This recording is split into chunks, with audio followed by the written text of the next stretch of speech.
बिस्मिल्लाहिर्रहमानिर्रहीम। अस्सलातु वस्सलामु अलैका या सय्यदी या रसूल अल्लाह व अला आलिका व अस्हाबिका या सय्यदी या हबीब अल्लाह। अस्सलामु अलैकुम व रहमतुल्लाहि व बरकातुहू।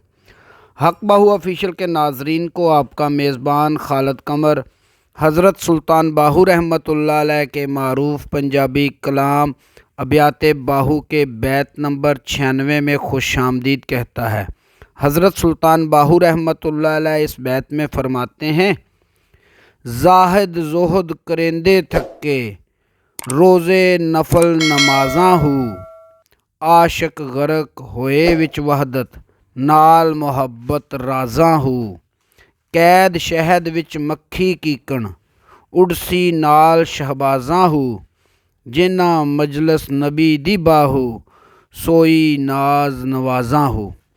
हज़रत सुल्तान बाहू रहमतुल्लाह अलैह फरमाते हैं, ज़ाहद ज़ुहद करेंदे थके रोज़े नफल नमाज़ां हो, यानी इबादत करने वाले लोग रोज़े नफल नमाज़ें और इबादत करते करते थक गए हैं।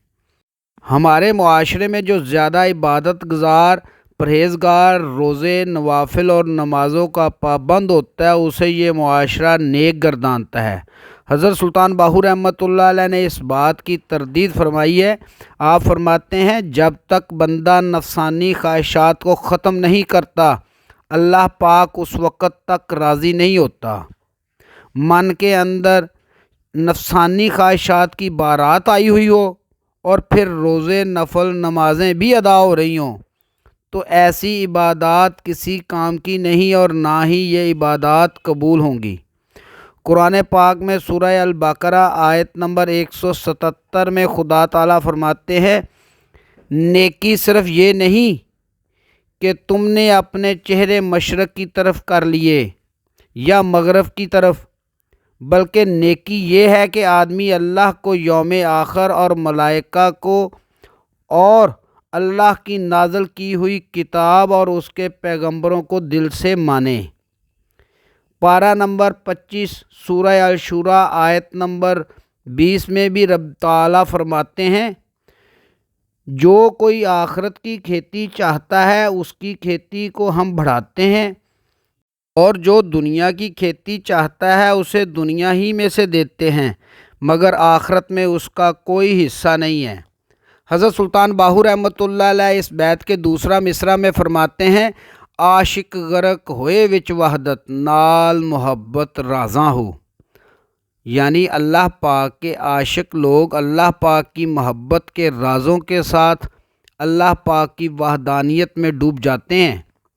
हज़रत सुल्तान बाहू रहमतुल्लाह अलैह फरमाते हैं कि वही लोग फलाह पाएंगे जिन्होंने नफ्स अमारा को मार लिया हो, मूतो कबला अंता मूतू, मरने से पहले मर गए हों, और रब ताला के इश्क में ख़ुद को गर्क कर लिया हो और नफसानी ख्वाहिशात का ख़ात्मा कर लिया हो और रब ताला के राज़ों के साथ दरियाए वहदत में डूब जाए, तो परवरदिगार उस आशिक पर अपना फ़ज़ल व करम फरमा देंगे।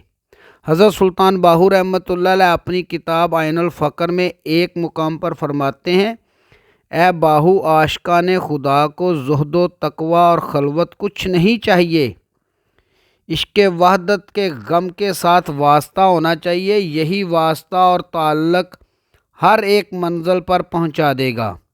आप रहमतुल्लाह अलैह अपनी किताब अमीरुल कौनैन में एक मुकाम पर फरमाते हैं, आशिकों की इबादत उन पर हक़ ताला की ख़ास इनायत है, अल्लाह पाक के दीदार के अलावा उनकी और कोई इबादत होती ही नहीं।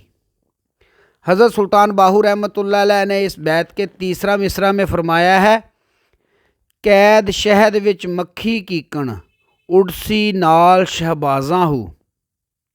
हज़रत सुल्तान बाहू रहमतुल्लाह अलैह ने इस मिसरा में लफ्ज़ कीकन का तज़किरा किया है, यानी किस तरह। आप रहमतुल्लाह अलैह फरमाते हैं, शहद की मक्खी कैद में है, वो शहबाज के साथ किस तरह परवाज़ करेगी। हज़रत सुल्तान बाहू रहमतुल्लाह अलैह फरमाते हैं, जो लोग दुनियादारी में फंस चुके हों, दुनिया की लज्जतों की मिठास उनके वजूद में रच बस गई हो, وہ دنیا کی قید میں قیدی ہیں جس طرح شہد کی مکھی شہد میں قید ہے۔ وہ لوگ کس طرح اس گروہ میں شامل ہوں گے جس کے متعلق قرآن پاک میں واضح طور پر ارشاد ہے، جن کو بروز قیامت داہنے ہاتھ میں نامہ اعمال تھمایا جائے گا، نورانی پوشاک زیب تن کیے ہوئے ہوں گے، سر پر نورانی تاج اور کلائیوں میں موتیوں سے جڑے کنگن پہنائے گئے ہوں گے، اور ان کا نور ان کے داہنی سائیڈ پر ان کے آگے آگے دوڑے گا۔ فرمان خدا سورہ ال عمران آیت نمبر 31 میں ہے، اے نبی لوگوں سے کہہ دو کہ اگر تم حقیقت میں اللہ سے محبت رکھتے ہو تو میری پیروی کرو، اللہ تم سے محبت کرے گا اور تمہاری خطاؤں سے درگزر فرما دے گا، وہ بڑا معاف فرمانے والا رحیم ہے۔ فرمان خدا کے مطابق ہمیں دنیا کی لذتوں سے رہائی اختیار کرنی چاہیے، تبھی ہمیں اللہ پاک کی رضا حاصل ہوگی۔ حضرت سلطان باہو رحمۃ اللہ علیہ اس بیت کے چوتھا مصرع میں فرماتے ہیں، جنہاں مجلس نبی دی باہو سوئی ناز نوازاں ہو۔ اے باہو، جن لوگوں کو نبی کریم صلی اللہ علیہ وآلہ وسلم کی مجلس نصیب ہوتی ہے، یعنی جو حضوری فقیر ہوتے ہیں، وہی معرفت الہی کے نازوں سے نوازے جاتے ہیں۔ حضرت سلطان باہو رحمۃ اللہ علیہ نے اپنے اس بیت میں کمال کا ارشاد فرما دیا ہے کہ جن لوگوں نے دیدار خدا کرنا ہے اور دیدار خدا کی لذتوں سے آشنا ہونا ہے، انہیں کسی کامل مرشد کا دامن تھام لینا چاہیے جو انہیں نبی پاک صلی اللہ علیہ وآلہ وسلم کی مجلس میں پہنچا دے۔ جو فقیر مجلس حضوری میں پہنچ گیا، نبی پاک صلی اللہ علیہ وآلہ وسلم کی وساطت سے اسے دیدار خدا نصیب ہو جائے گا۔ حضرت سلطان باہو رحمۃ اللہ علیہ اپنی کتاب کلید التوحید کلام میں فرماتے ہیں، مرتبہ کی طلب چھوڑ دے تاکہ تو مرد خدا ہو جائے۔ جو شخص توحید میں غرق ہے اسی کو ہی مجلس نبوی کی حضوری حاصل ہوتی ہے۔ امید ہے آپ کو آج کی ویڈیو پسند آئی ہوگی۔ آئندہ ملیں گے انشاءاللہ ابیات باہو کے بیت نمبر 97 کے ساتھ۔ تب تک کے لیے اپنا خیال رکھیے گا۔ اپنے میزبان خالد قمر کو اجازت دیجیے۔ اللہ حافظ۔